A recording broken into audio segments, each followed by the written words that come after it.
Time for our supercars with 600 horsepower. Even with four-wheel drive, these are a real handful. Atilla Mozer on the outside of the front row. Great start from the inside by Mandie August in her Audi, and she avoids the collision as Atilla Mozer gets sideways and Arivas Galinas gets nudged out. Despite problems in one of the heats, Mandie August did progress to the next level. Tamas Pal Kiss on top of the pile, but there are a number of drivers who didn't. Mart Tikkerbär, Pucher and Arivas Galinas all failing to go through. Local hero Tamas Pal Kiss on pole for the first of the semi-finals, to the delights of the Hungarian fans, and a great getaway by the Pucher driver. He leads into the first turn. Yellow car Alois Holler, the Ford Focus of the Austrian, in second place.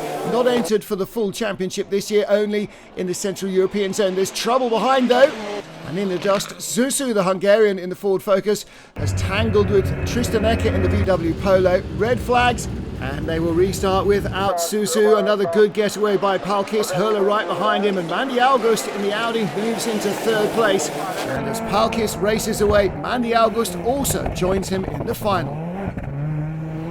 Into the second semi-final, Mart Flaherty joins Atilla Mozer and Tamas Kárai, with the rest of the Central European Zone drivers on the grid. Away they go.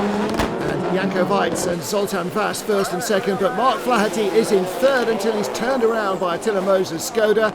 He bumps him, and there goes any chances of a good result. Tamas Kárai and Atilla Mozer third and fourth. Mart Flaherty does continue.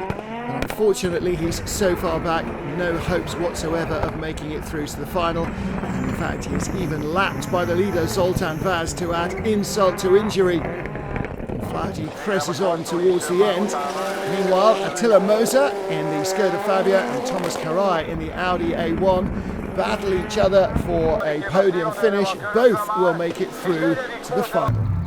All of which means 4 regular season entries get through to the final, along with 3 Hungarians. So it could be a local victory, with Tamas Pal Kiss on pole ahead of Janko Weitz and Alois Holler on the outside of the front row. And it is Pal Kiss and Weitz who go first and second. Holler gets shuffled out.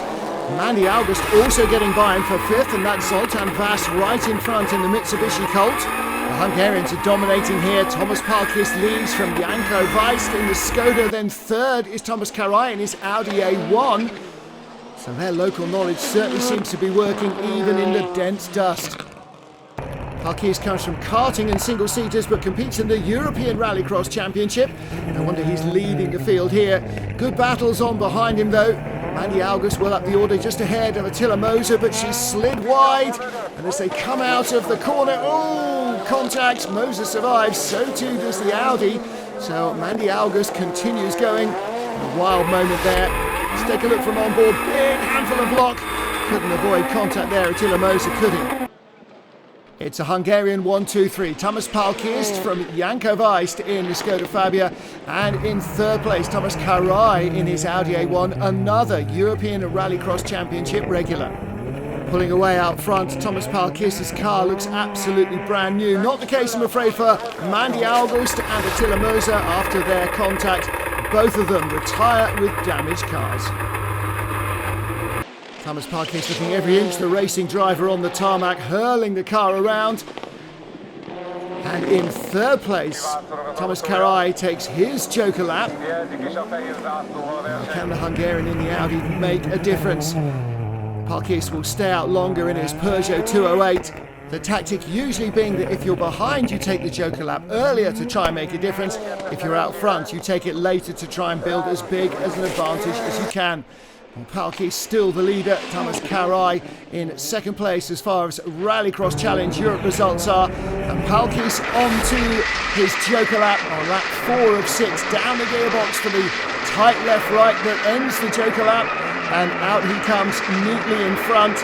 Smooth and flamboyant. Can't argue with that style or his pace. He has really converted to Rallycross superbly. And the locals will be very pleased with the Hungarian 1-2-3 at the moment. Tamas Pal Kiss looking absolutely untouchable out front. Janko Weitz in second place. And Tamas Kárai taking points for second in Rallycross Challenge Europe in the Audi. Now he's closing down the second place man, but they've got no hope of catching this man in his single-seater career and through karting. I'm sure he dreamed of making it to Formula One, but who knows? With his speed, Tamas Pal Kiss may yet be a world champion in the rallycross. He certainly looks as though he's got the potential right now. And heading towards the checkered flag here in Hungary, nobody is going to catch him.